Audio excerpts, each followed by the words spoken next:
Analisando, meus irmãos, é a terceira mensagem em que nós, mais uma vez, nos debruçaremos sobre o encontro que ocorreu entre Jesus Cristo e aquela mulher samaritana. Mas, nesse momento, vamos analisar a perícope a partir do versículo 16 e vamos até o versículo de número 24 do capítulo 4. Então, Evangelho de João, capítulo 4, a partir do versículo de número 16, farei a leitura e os irmãos acompanhem nas suas Bíblias.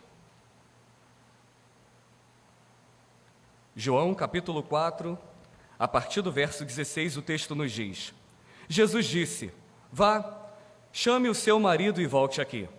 Ao que a mulher respondeu: não tenho marido. Então Jesus disse: você tem razão ao dizer que não tem marido, porque já teve 5, e esse agora que tem não é o seu marido. O que você disse é verdade. Então a mulher lhe disse: agora eu sei que o Senhor é um profeta. Nossos pais adoravam nesse monte, mas vocês dizem que Jerusalém é o lugar onde se deve adorar. Jesus respondeu: mulher, acredite no que digo. Vem a hora em que nem neste monte, nem em Jerusalém, vocês adorarão o Pai. Vocês adoram o que não conhecem. Nós adoramos o que conhecemos, porque a salvação vem dos judeus. Mas vem a hora, e já chegou, em que os verdadeiros adoradores adorarão o Pai em espírito e em verdade, porque são esses que o Pai procura para seus adoradores. Deus é espírito, e é necessário que os seus adoradores o adorem em espírito e em verdade. Palavra do Senhor. Senhor Deus e Pai, mais uma vez a Tua palavra foi lida, Senhor Deus, mas neste momento com o intuito, ó Deus, de sermos edificados através da ação do Teu Santo Espírito sobre nós. Fala aos nossos corações, ó Deus. Revela-nos, ó Pai, as verdades, ó Deus, contidas na Tua santa palavra, e que essas verdades entrem nos nossos corações e que produza, Senhor Deus, aquilo que o Senhor deseja realizar em nós nessa noite. Tenha misericórdia da Tua igreja. Tenha misericórdia desse que vos fala. Nos abençoe, ó Deus, com a Tua palavra santa. Em nome de Cristo, Senhor Deus, assim nós oramos a Ti. Amém, Senhor. Queridos irmãos, estamos em mais uma mensagem do Evangelho de João, conforme já disse aqui, é a terceira mensagem no capítulo 4 que nós estamos analisando. E eu disse a vocês que eu precisaria que os irmãos tivessem um pouquinho de paciência, que eu precisaria de pelo menos 3 a 4 domingos para apresentar toda a beleza inserida neste capítulo. Não foi um encontro qualquer, não se trata de um diálogo qualquer. Jesus Cristo não transformou apenas aquela mulher através de uma conversa, mas essa conversa vai mostrar para judeus e samaritanos o propósito da vinda do Messias. Olhando aqui para esse texto, lendo aqui essa perícope dos versos 16 até o verso 24, eu pensei muito e refleti muito à luz do Espírito Santo sobre o que Jesus Cristo deseja nos revelar aqui. E a primeira coisa que eu pensei ao ler esse trecho das Escrituras foi uma pergunta que o Espírito Santo me fez: qual é o desejo do meu coração? E essa pergunta, qual é o desejo do meu coração, se transformou num título que eu quero apresentar para vocês para a nossa reflexão nessa hora. Você tem sede de quê? É essa a pergunta que eu vos faço à luz desse texto. E eu faço essa pergunta fazendo alusão a algo que eu presenciei, e muitos irmãos aqui também na década de 90. Alguns irmãos devem se lembrar de uma fantástica campanha de marketing realizada pela marca Sprite, ligada à Coca-Cola na década de 90, onde eles lançaram um slogan que dizia o seguinte: imagem não é nada, sede é tudo, obedeça a sua sede. Vocês se lembram disso? E esse slogan, na época, meus irmãos, pegou como um chiclete. Essa frase levou milhares de brasileiros a desenvolverem a compreensão que somente essa bebida chamada Sprite era capaz de saciar a sede do ser humano. Por que eu estou falando sobre isso? Para mostrar para vocês como uma simples estratégia de marketing, seja de uma marca de bebida, ou de comida, ou de algum vestuário, tem o poder de manipular o nosso subconsciente, sugerindo para nós aquilo que nós achamos que estamos precisando num determinado momento. Voltando o nosso olhar para o texto nessa terceira mensagem, Jesus Cristo também utilizou de uma estratégia para entrar no coração desta mulher. Jesus, ele também usa algumas palavras que colaram no coração daquela jovem e despertou algumas coisas nela. E nessa estratégia que Jesus Cristo utilizou, nós já temos acompanhado aqui, ele chegou para ela pedindo a ela água para beber. E já vimos numa outra mensagem que não era Jesus Cristo que precisava ser saciado na sua sede. Mas ao fazer isso, Jesus Cristo gerou nela e mostrou para ela que quem precisava experimentar, não da água que saía daquele poço, mas a água que jorra da verdadeira fonte que vem de Deus, a água capaz de saciar a sede humana, capaz de saciar a sede da alma, era Jesus Cristo que estava oferecendo a ela. Ainda que a campanha da Sprite, eu até vi, botei lá no YouTube para ver um comercial esses dias, e teve um comercial que coloca lá a bebida, um líquido num copo, toda aquela propaganda do gelo, e quando as pessoas estão prontas para dizer, que sede para tomar esse Sprite, e aí dá aquela visão macro do comercial, e na verdade o líquido ali é óleo do fígado de baleia.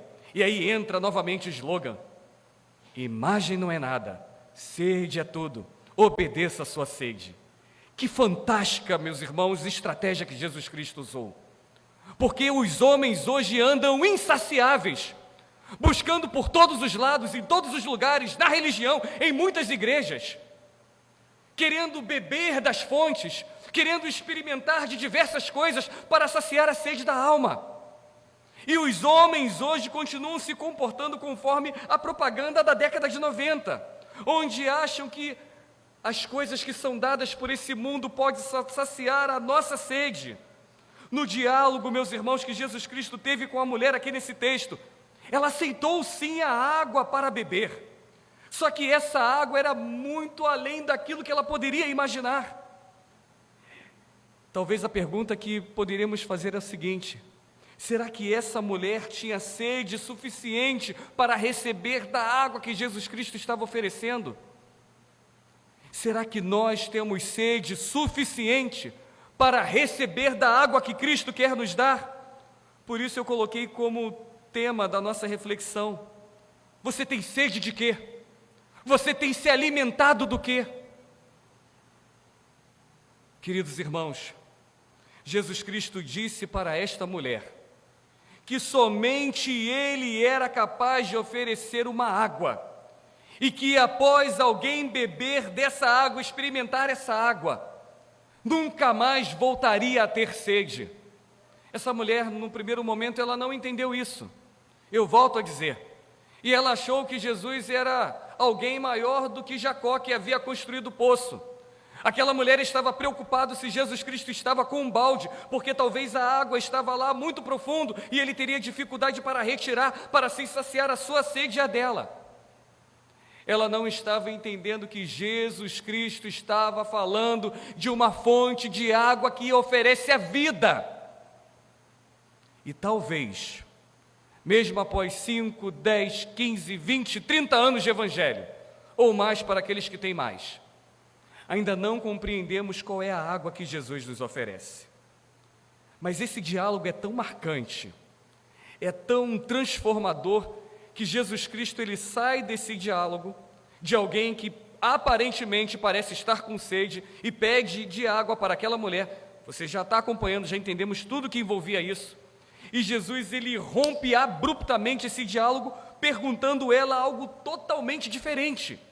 Ele muda radicalmente a conversa, e no texto que nós lemos aí, olhem no verso 16, Jesus diz assim: vai lá e chama o teu marido. Ele está pedindo água. De repente ele manda aquela mulher procurar o marido. Jesus, quando ele faz isso, ele desperta a consciência daquela mulher. Porque você precisa entender uma coisa, eu comecei a entender isso nesse texto. Não basta apenas dizermos para Jesus que nós temos a sede da fonte que jorra água viva.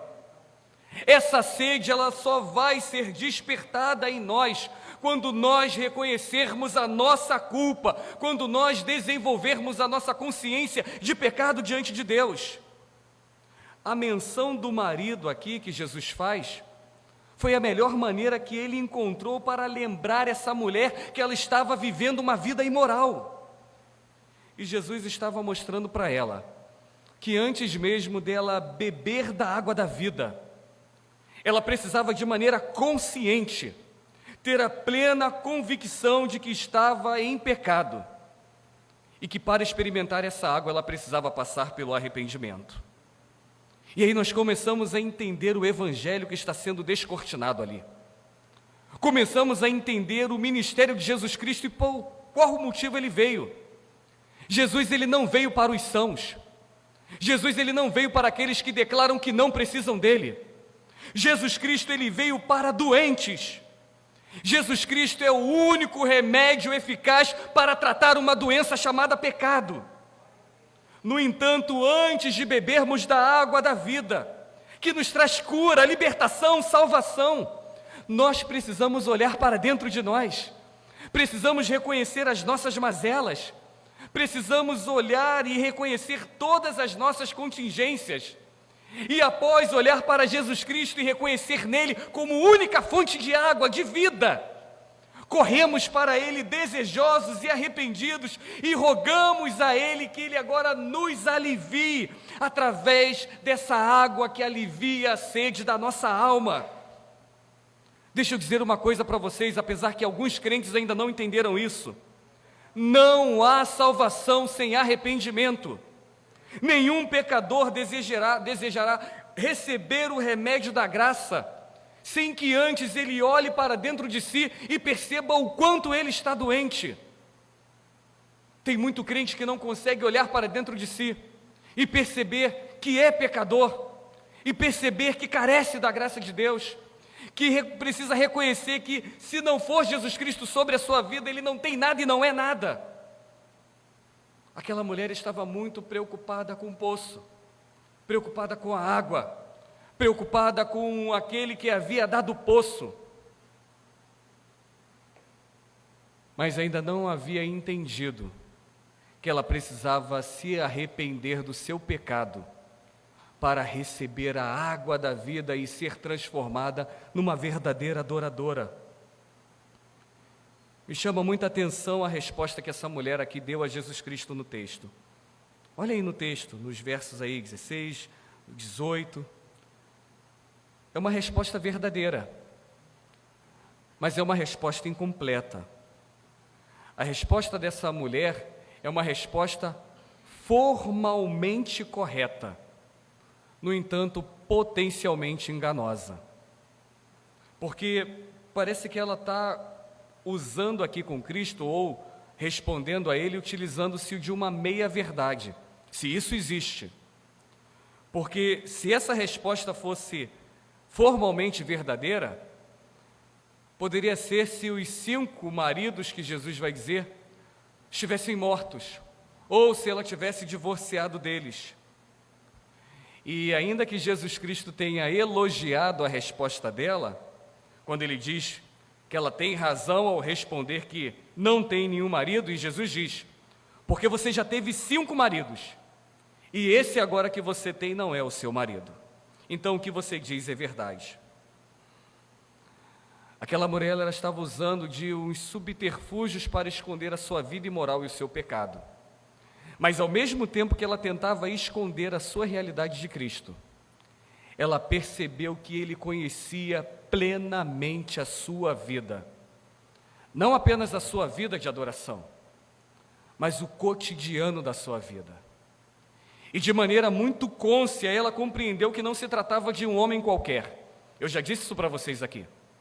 Não é mais um homem que ela estava acostumada a se relacionar. Não é mais alguém com um pretexto de pedir água, talvez com uma má intenção de obter algum favor dela.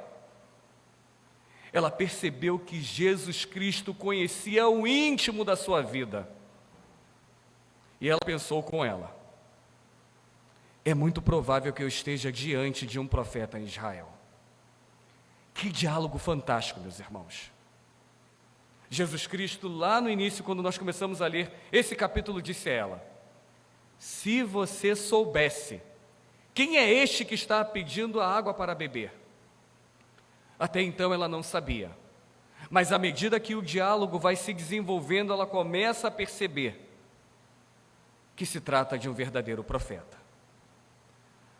Mas Jesus, ele continua o diálogo com esta mulher. E ele percebe que não era apenas uma vida imoral, mas também era uma religiosidade equivocada. Porque a adoração daquela mulher não era dada a Deus, pelo menos ao verdadeiro Deus. E ele continua o diálogo a partir do versículo 19 ao 24. Aí você pode acompanhar aí. Jesus começa a expor a religiosidade dessa mulher. Não há problema na religião. E lá do termo do latim religare, a religião, a sua proposta é religar o homem com Deus. Não há problema na religião. Mas há sim um problema na religiosidade. E em muitos momentos nós ficamos como essa mulher. Nos tornamos religiosos, cumprindo ritos, seguindo estatísticas, cumprindo agendas, achando que estamos adorando a Deus. Mas estamos apenas sendo religiosos. Ainda que essa mulher fosse samaritana, e eu já disse aqui que uma mulher samaritana, ela não falava com homens, do que dirá com um homem e ainda judeu. Curiosamente, quando ela percebeu que Jesus Cristo havia rompido todas as barreiras culturais, nacionalistas, de etnia, e se propõe a conversar com ela, ela fica animada. E ela inicia o diálogo bem falante, perguntando algumas coisas, falando com Jesus Cristo, dando para ele a água para beber.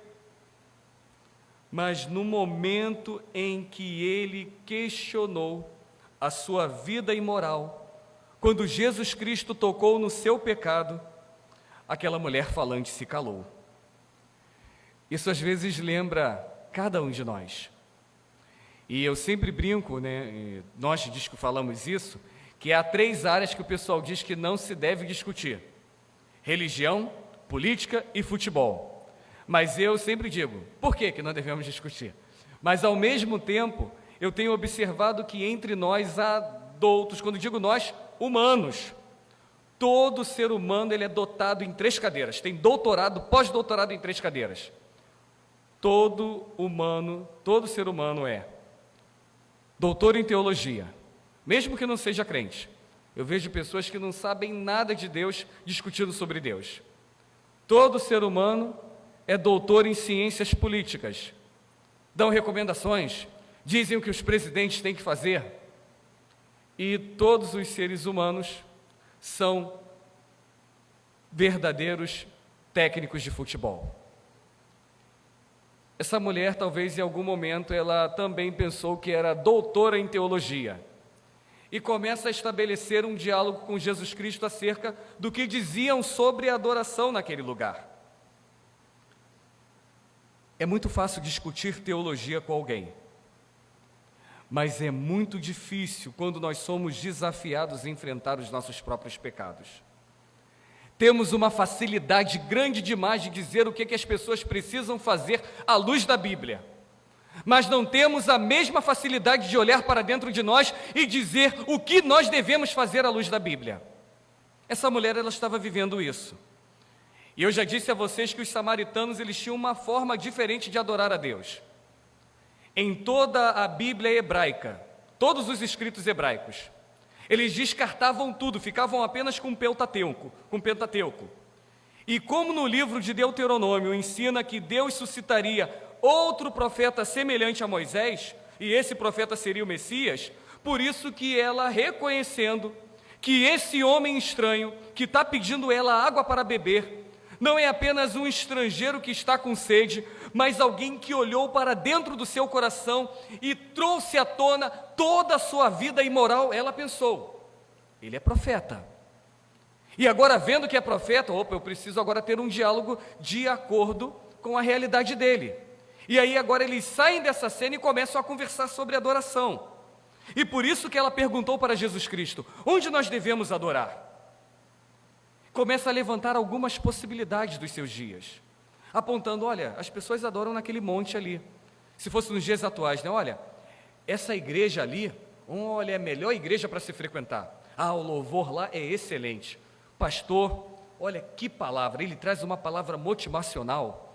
Você pode estar muito fraco, muito cansado, e Ele vai levantar você. Ela começou esse diálogo com Jesus Cristo. Porém, mais uma vez, ela foi constrangida, porque Jesus Cristo declarou a ela que a verdadeira adoração está aí no texto. É a adoração que acontece em espírito e em verdade. Sabe o que isso significa? Jesus Cristo está dizendo para ela que a verdadeira adoração, ela é feita com o coração. Mas a gente precisa desmembrar isso aí. Não é uma adoração que é feita de qualquer maneira porque você está fazendo de coração. Não vamos misturar as coisas. A adoração com o coração é uma adoração sincera. É uma adoração que é feita em espírito e em verdade. É uma adoração que é realizada de acordo com aquilo que a palavra de Deus prescreve. E aí Jesus Cristo volta ao olhar para essa mulher e diz o seguinte: que os samaritanos adoravam aquilo que não conheciam. Tem muito crente fazendo isso, meus irmãos. E eu volto a dizer, vivendo uma religiosidade que consiste apenas em formalidades e ritos, sem qualquer fundamentação nas Escrituras.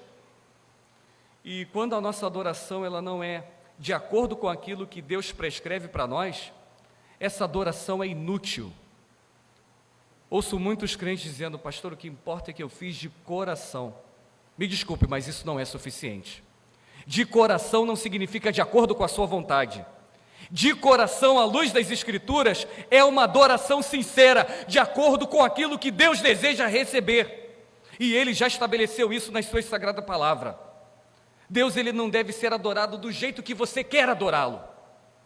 Deus, Ele deseja adorar ou receber adoração conforme Ele já prescreveu na sua palavra. E aí Jesus Cristo vai dizer o seguinte para aquela mulher: que o Deus a qual ela deveria servir é um Deus que é espírito, significa que Ele é invisível, intangível, divino, em oposição ao humano. Deus, Ele é desconhecido para os seres humanos. E Ele só se torna conhecido quando Ele deseja ser revelado a nós. Diferente dos samaritanos e diferente de muitos judeus, nós vivemos uma outra realidade. Deus, Ele já se revelou a nós por intermédio da sua palavra. Por isso que nós nos tornamos indesculpáveis quando nós apresentamos uma adoração equivocada. Oferecemos fogo estranho quando nós não adoramos a Deus da maneira pela qual Ele deseja ser adorado. Jesus vai dizer para essa mulher que ela não adorava o único e verdadeiro Deus.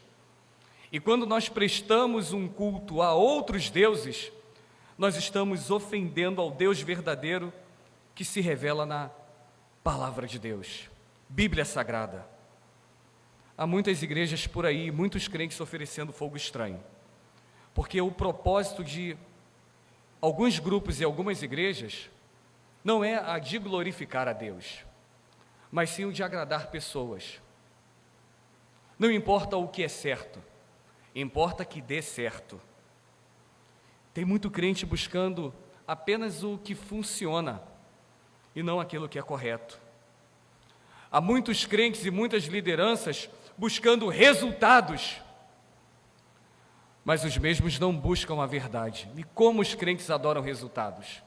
Em tudo queremos ver resultados. Em conversas pastorais são as primeiras coisas que ouvimos: quantos membros tem a tua igreja? Quantas pessoas já se converteram no seu trabalho missionário? Nós ficamos preocupados com os resultados, mas não olhamos o processo. Deus, Ele trabalha no processo. E é no processo que Deus é glorificado pela igreja. Eu volto a perguntar aos irmãos: você tem sede de quê? Em que consiste a sua adoração? O que te faz levantar, sair da sua casa e estar neste lugar? É só para cumprir uma dinâmica semanal? É apenas para atender o convite porque o pastor, que é chato, mandou uma mensagem para você um pouco antes do culto, dizendo que nós vamos nos reunir aqui? É claro que não, meus irmãos. Nós estamos neste lugar porque fomos chamados pelo Espírito Santo para adorar o nosso Senhor Jesus Cristo em espírito e em verdade, a saber, de todo o nosso coração, de toda a nossa alma, com toda a nossa força, com todo o nosso entendimento. Não somos obrigados a estar aqui neste lugar, mas estamos aqui porque reconhecemos que precisamos glorificar o Deus da nossa salvação, aquele que é o autor e galardoador e consumador da nossa fé, aquele que traz à existência todas as coisas, aquele que por intermédio da sua palavra veio fazer com que todas as coisas viessem a existir, e também por intermédio da sua santa palavra, todas as coisas deixarão de existir para serem recriadas por intermédio de Cristo. É esse Deus que essa mulher aqui desconhecia. E aí Jesus começa a orientar essa mulher, que estava olhando para grupos, que estava preocupada em locais especiais de adoração. E Jesus Cristo diz a ela que não é ao judaísmo que os samaritanos deveriam se converter, que não é para Jerusalém que eles deveriam fazer peregrinações a fim de adorar. Qual é o tamanho da sua sede? Eu já quero concluir essa breve mensagem. No início eu falei sobre esse slogan da Sprite, que dizia que nós devemos obedecer à nossa sede. Hoje o Espírito Santo de Deus nos diz, através da sua santa palavra, que somente Jesus Cristo é capaz de aliviar a sede da nossa alma. Qual é o desejo do teu coração? Se o desejo do teu coração for ser alimentado e saciado com as coisas do mundo, você vai ficar rodando em círculos porque nunca será saciado. Será como aquela mulher, a todo momento tirando a água de um poço. Mas quando nós entendemos que somente Jesus Cristo pode saciar essa sede, e uma vez saciada nós nunca mais voltaremos a tê-la, agora sim, verdadeiramente o Evangelho começa a clarear para nós. Jesus Cristo disse a essa mulher que somente Ele era capaz de aliviar a sede da alma, mas também ensinou que o Pai busca os verdadeiros adoradores que o adorem em espírito e em verdade. E talvez uma outra pergunta, ainda que a mulher não tenha feito, mas o texto nos faz: o que é adoração? E em muitos momentos pensamos que adoração é cântico, que adoração é o momento que nós levantamos as nossas mãos, que as lágrimas descem no nosso rosto, que as melodias nos levam, embalados num momento tão gostoso. Adoração não é isso, ainda que isso seja bom. Adoração é o tipo de vida que você tem com Deus. No verso de número 20, Jesus diz para essa mulher o que não é adoração. Está escrito aí, ele diz que a adoração não está centrado em lugares sagrados. Tem pessoas que acham que só podem adorar a Deus quando estão na igreja. Passam de segunda a sábado vivendo de qualquer maneira, fazendo o que querem. Aí no domingo, adivinha, bota aquela roupinha do verdadeiro adorador, dá a paz do Senhor, glorifica a Deus. Isso não é adoração. Adoração não é um lugar específico. Adoração é uma vida que no íntimo foi conclamada, convocada pelo Espírito Santo para adorá-la.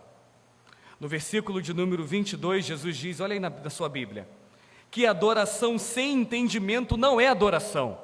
E nos versículos 25 e 26, Jesus ele diz que a adoração não pode ser descentralizada da pessoa dele.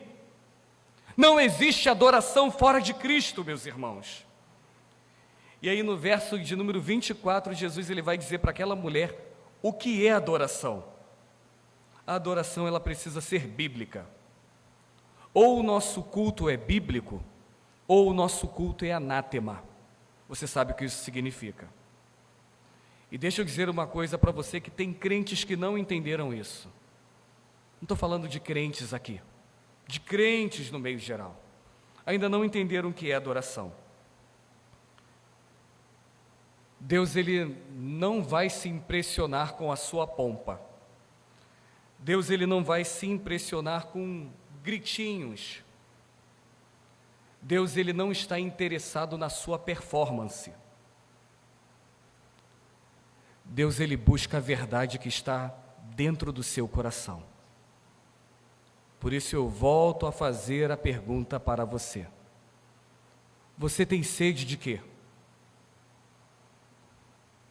Deus, ele busca essa verdade dentro de nós. Deus, ele requer, deseja ser adorado de maneira sincera. Deus, ele precisa ser adorado por nós em espírito. Quero dizer, essa adoração, ela precisa vir de um coração sincero, quebrantado e arrependido. Olha a pedagogia que Cristo está construindo com essa mulher aqui no capítulo 4. Ele mostra que, na verdade, era ela que estava com sede. Antes de receber a água da vida, o pecado dela foi exposto. E ela precisava reconhecer esse pecado e passar pelo arrependimento. Após de se arrepender e reconhecer que estava diante do verdadeiro profeta de Deus, agora sim ela pode aprender o que é adoração. A nossa vida com Deus é um processo pedagógico. O nosso culto tem uma finalidade pedagógica. A nossa adoração, ela passa por alguns entendimentos racionalizados, para que após internalizados nos nossos corações, brota do coração uma adoração sincera ao Senhor.